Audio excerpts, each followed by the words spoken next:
Hello, everyone. Welcome into Above My Pay Grade. My name is Eric. Welcome back, I should say. I've been away for a week. I was in detention.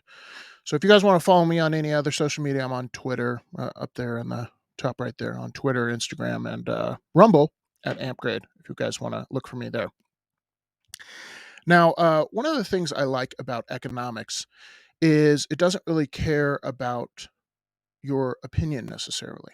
So if you are a socialist, a communist, what have you, if you forget about human nature within your calculations, you're going to find out really quick that your plan doesn't work. This goes for debt, this goes for redistributing wealth, all the things that people have ideas on when it comes to economics. Those things have consequences, and sometimes those consequences can be dire.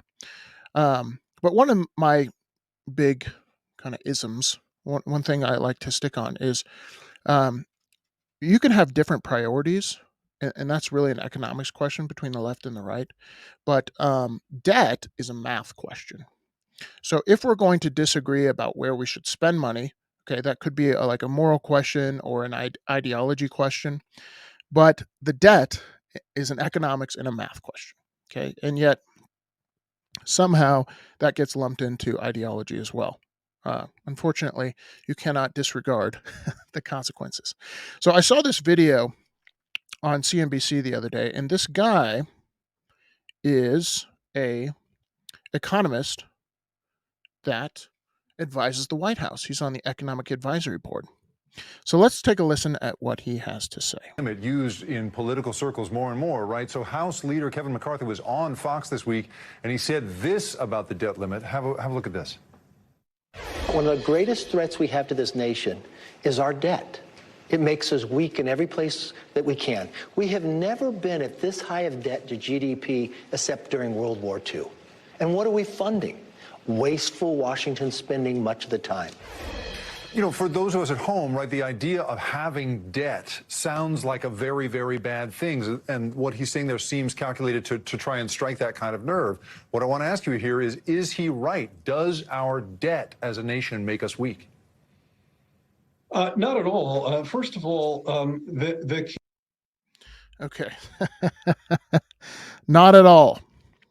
Um, One of the things I like about economists like this is if you ask people, and there's some nuance to debt, right?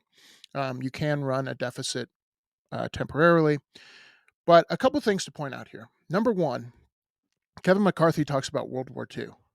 And why we were able to get out of that debt is what we were spending the money on. We ramped up wartime spending, and it's when the war ends, the spending slows down. So we are able to lower our debt to GDP. Today, our debt is a lot of it is transfer payments, Social Security, Medicare, Medicaid, and those are pushing out more money than they're taking in, which causes more debt. Right. So it's not some we cannot like in World War II where we turn the switch off from economic spending on the war, and that's not even to discount the fact that uh, obviously a huge majority of our discretionary budget goes to defense, and we ended our war in Afghanistan in 2021, and our defense spending went up since then. So um, things are way different today, economically speaking. But this economist, what's his name, Jared Bernstein, he says, no, it's not a problem. So that feeling you have in the pit of your stomach and that experience you have where debt has been negative in your life, somehow that doesn't transfer to the government. And I'm going to tell you right now, it 100% does. And if you were to ask Jared Bernstein, hey, so if debt isn't a problem, why don't we print up $1 million and hand it out to every American citizen? And we finance that by selling treasuries. So we'll be in the quadrillion zone of debt. What's the problem with that? And so he has a line, whether he wants to admit it or not, where he says, "Whoa, that's too much." Maybe he thinks that 31 trillion isn't too much, but I'm here to tell you, it is. The reason it is because we are going to have to end up financing it through more debt, which means the debt gets bigger, the problem gets bigger, and the dollar devalues even more. And so these economists have these these talking points, and your average person watches this, goes, I don't know. I feel like that's a problem. I mean, at least it's a problem in my life. And they kind of shroud it and obfuscate the truth in these big financial terms. But in reality, government debt is just like any other debt. They sell it and people have to buy it. And those people want an interest rate. Okay. And as that debt gets bigger, the interest payment gets bigger. And that's where we are today. That's why it's a big problem. The government spends more money than it takes in, and that eventually devalues the currency. If you continue to do that, if you continue to take on more debt and give it out as transfer payments, it devalues the currency. It's not cosmic, but it's not a surprise that we're in the situation we're in with economic advisors like this. And I saw this story as well that I thought was pretty interesting. In San Francisco, they are they started a council to talk about reparations specifically. Okay, and this is just from the city itself. This is not United States, but so they put this council together in 2020, and they have board members who are coming up with what they think is fair.